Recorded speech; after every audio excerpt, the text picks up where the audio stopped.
Olá, meus alunos, tudo bem? Tema da aula agora, agências reguladoras. Esse tema é importante, é um tema curto, mas tem algumas observações que eu quero ponderar e considerar com vocês. Acompanhe aqui comigo, por favor. Vamos lá, põe na tela. Olha só, você tem que observar que até um certo momento, algumas atividades, exemplo, telefonia, outras atividades, energia elétrica, alguma coisa nesse sentido. Todas essas atividades eram desenvolvidas e regulamentadas pelo Estado.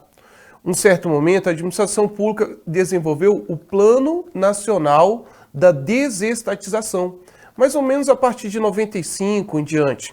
E aí, muitas dessas atividades que antes eram prestadas exclusivamente pelo Estado, passaram a ser desempenhadas por particulares. Porque, veja, ela deixou de ser prestada pelo Estado e aí passou a ser desenvolvida por esses particulares. Então, nesse momento, o Estado abriu mão da prestação desse serviço, uma vez que permitiu que os particulares desempenhassem. Então, perdeu aquele caráter de exclusividade onde o Estado que desenvolvia essas atividades. Então, fez o Plano Nacional da Desestatização. Deixou de ser de origem exclusiva do Estado e o particular pôde, a partir dessa autorização, desempenhar essas certas funções. Então, nesse momento que o Estado deixa de prestar e ele permite que o particular preste essa atividade, o que o Estado passa a fazer? Fiscalizar.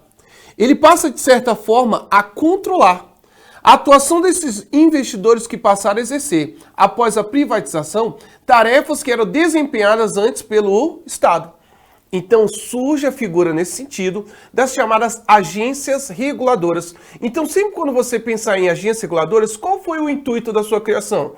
Complementar, regulamentar, fiscalizar a atuação dos particulares que agora passam a desempenhar funções que antes eram tidas como exclusiva do Estado. Exemplo, como eu destaquei, telefonia. Também posso pensar em relação à saúde. Todas essas áreas que existem, aspecto de interesse público, cabe ao Estado regulamentar, cabe ao Estado fiscalizar. E aí você tem a figura dessas agências reguladoras. As principais agências reguladoras são de conhecimento popular, Anvisa, Anatel.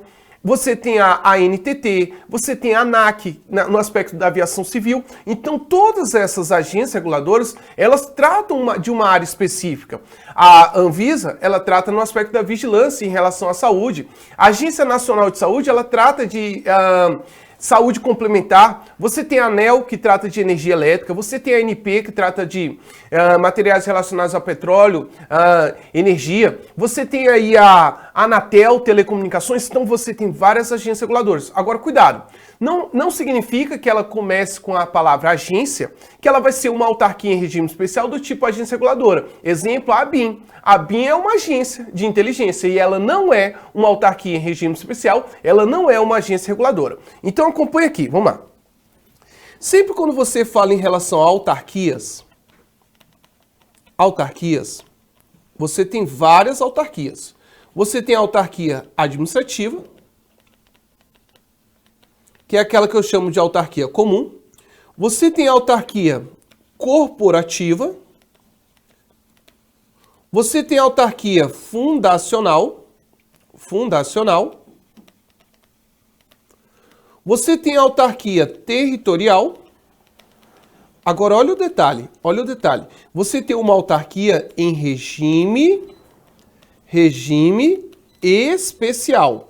Quando eu falo dessa autarquia em regime especial, grave as três principais: o Banco Central, as universidades, ok?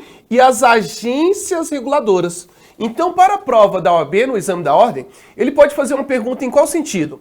É correto afirmar que uma autarquia, que é uma agência reguladora, ela é uma espécie de autarquia? Certo, item. Porque ele vai induzir você que essa autarquia em regime especial, agência reguladora, não é uma espécie de autarquia. Não compõe a administração pública indireta. Errada essa questão.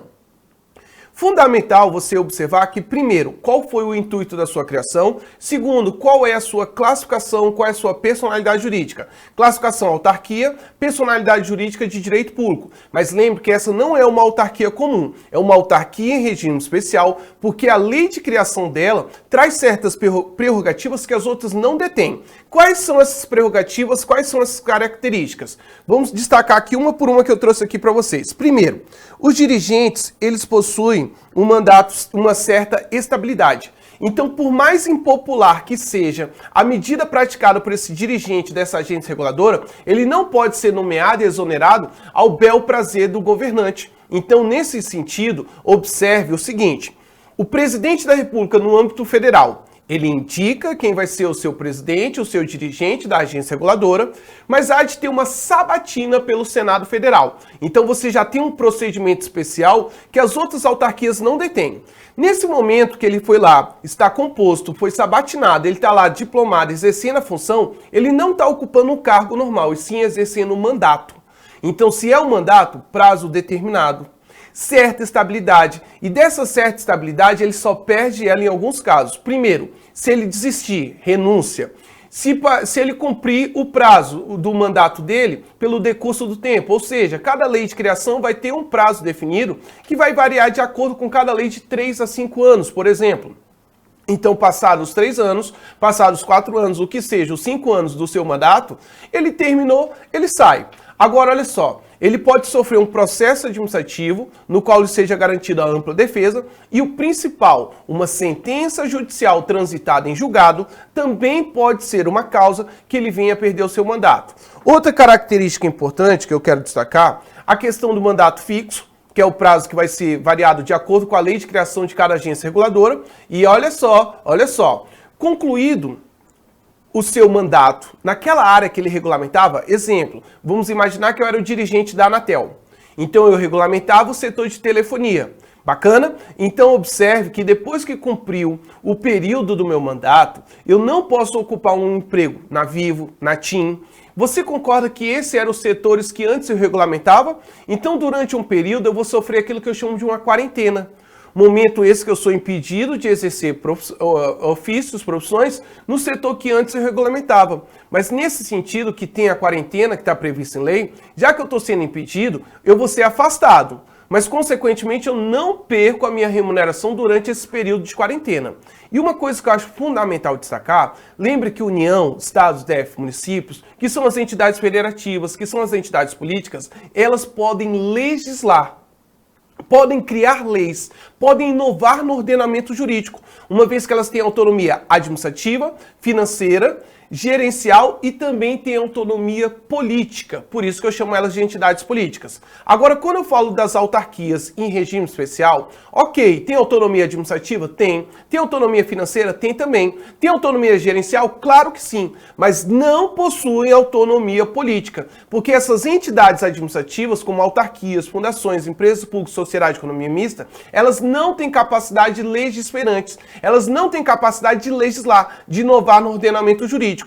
Observe que foi criada a Lei de Drogas, 11.343. Ok, isso foi fruto de iniciativa de uma entidade federativa, ou seja, União, Estados, DF, município, ponto. Mas vem cá, você faz a leitura completa da Lei de Drogas. Lá está escrito que não pode ter cocaína, que não pode ter êxtase, isso, aquilo, outro. Opa!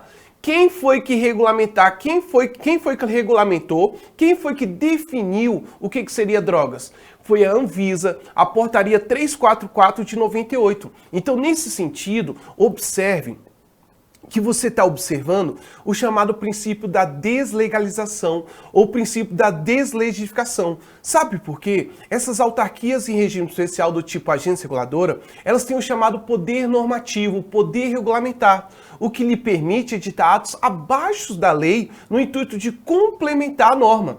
E nesse sentido, que a própria lei transfere essa carga para um ato normativo que se encontra abaixo da lei, a gente vai falar que é o princípio da deslegalização. Essa questão já foi cobrada em alguns concursos e certamente é uma aposta minha para que seja cobrado no seu exame da ordem. Então acompanha aqui comigo, vamos lá. Quarentena eu já destaquei para vocês que ele vai ficar sem remuneração durante um período. Agora olha o poder normativo, ou chamado poder regulamentar. Os atos emanados por ela se encontram em posição inferior em relação às leis, não pode tratar de temas não previstos em lei. Aí em cima disso, você vai lembrar do princípio da deslegalização ou deslegificação. Aqui eu trouxe apenas uma curiosidade das primeiras agências reguladoras que têm assento constitucional.